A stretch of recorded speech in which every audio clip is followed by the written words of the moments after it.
How many games have you played 47 times?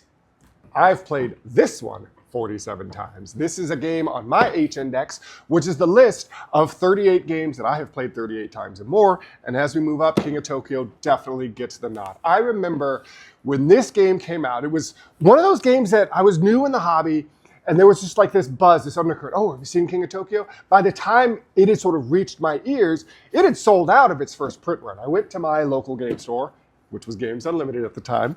And I was like, oh, do you have this King of Tokyo game? And they said, oh, we had it, but it's sold out. You know, we don't know, we're gonna get more. But the big thing, it was designed by Richard Garfield, the designer of Magic the Gathering. I'm like, oh, okay, but it's not a collectible card game. And when I finally did get my hands on it, I was amazed because it uses a Yahtzee mechanic. I hadn't seen that outside of Yahtzee before. And so you're these big kaiju monsters beating each other up, trying to like stay in Tokyo. It's sort of a king of the hill type thing. And when you roll these dice, you get 2 rerolls. You can go for points. You can go for claws to damage the other players. You can go for hearts to heal yourself, or you can get these energy cubes. And this is where the not quite collectible card game, but this sort of interesting dynamic powers come in, because these energy cubes let you buy these cards that give you special powers. But what was really cool about the game is this was the first game I had played that had player elimination. You know, there's not a lot of player elimination in modern board games.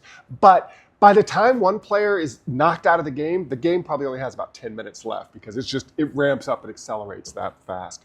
So I have played this a ton, and I also recommend it a ton, and we sell a ton of it, because it is an easy sell. When people come in and they say, I want to get a board game for a teenager. Usually the first thing I ask is, do they play video games? You know, if they don't play a lot of board games, but you want to get them hooked on something, take this game that has Godzilla and King Kong and big kaiju monsters, Space Penguin attacking each other. That's going to get their interest up, and they're going to say, okay, fine, I'll turn off the Switch, I'll turn off the Xbox, I'll try this game. And they end up loving it because it's just so dynamic. So we continue to sell a ton of King of Tokyo. Very happy to have it on my H-Index. I know it's just going to keep climbing higher and higher and higher. 47 plays is a small amount compared to how much you can actually play King of Tokyo. I'm Kylie here at Games Unlimited. That's my H-Index. We'll see what's next soon.